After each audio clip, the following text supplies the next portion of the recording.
Hello everyone, it's Charon here, making a guest appearance on Velerious' channel. He's asked me to do a video for you about logic gates in the Red Power mod. Although obviously these are the same as logic gates in real life, so if you already know how logic gates work, you don't need to see this. If you have no idea how they work, maybe this will help you understand them a little bit. So first let's have a look how Red Power works without a gate. You should all know this from Minecraft. Basically, when a lever is switched on, a redstone signal is sent down this wire, which is the exact same as redstone dust, and activates this lamp here. And if you cut the signal, it goes off. It doesn't have to be a lever, you can put a torch there, and the on or off state is toggled by whether the torch is there or not.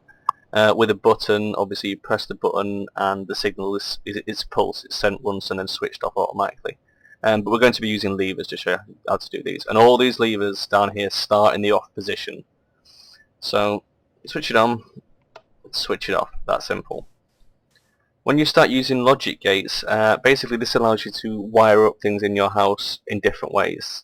An example here is a good one. It's an OR gate, which is basically these two wires are both connected to this OR gate. This is the OR gate here, and that's the output towards the lamp. At the moment it's off because both the levers are switched off. If I switch this lever on, the light comes on. Turn that back off. If I switch this lever on, again the light comes on. So an impulse from either side will switch the lamp on.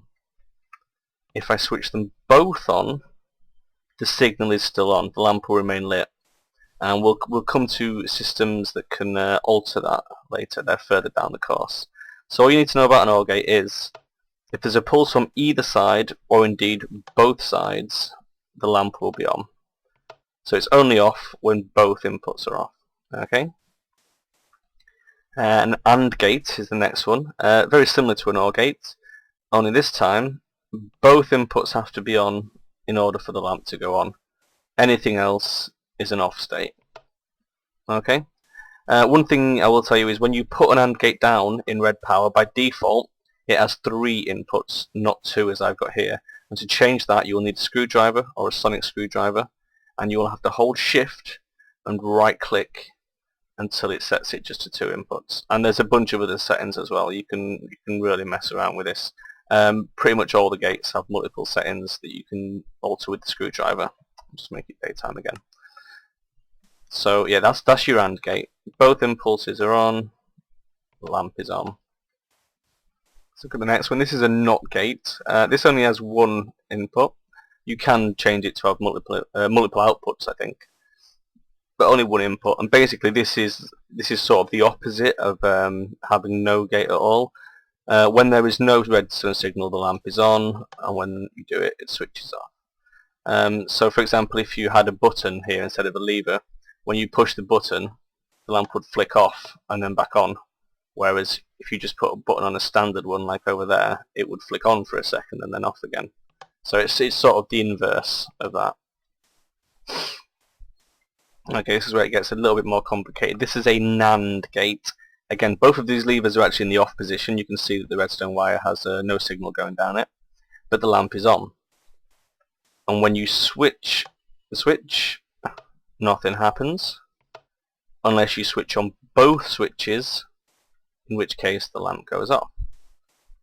AND gates and NAND gates are used in a lot of the co-op adventure maps, like It's Better Together, things like that, where 2 players have to push a button simultaneously to trigger a door to open.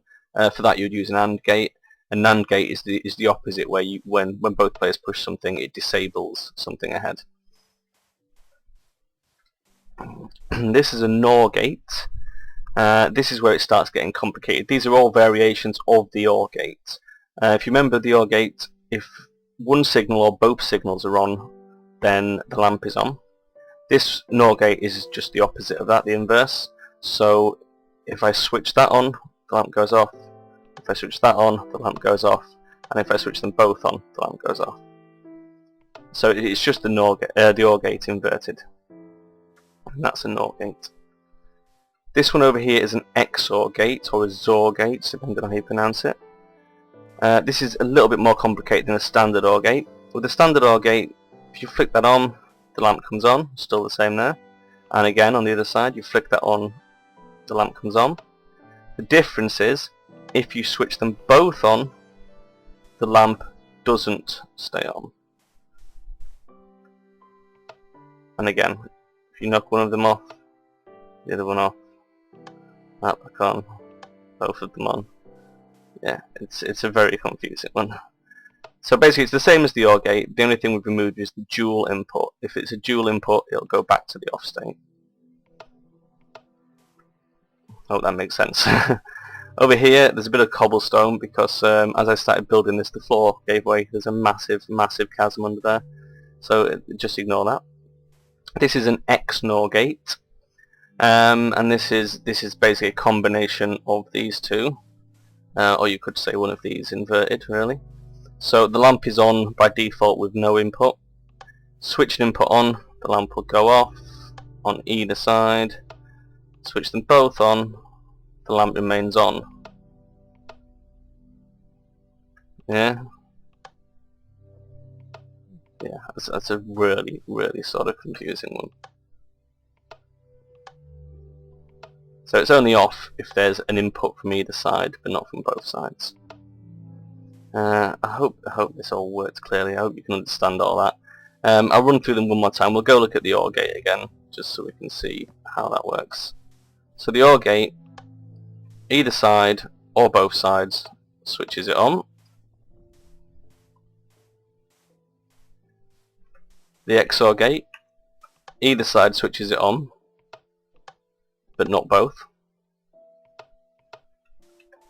The NOR gate, either side switches it off, including both.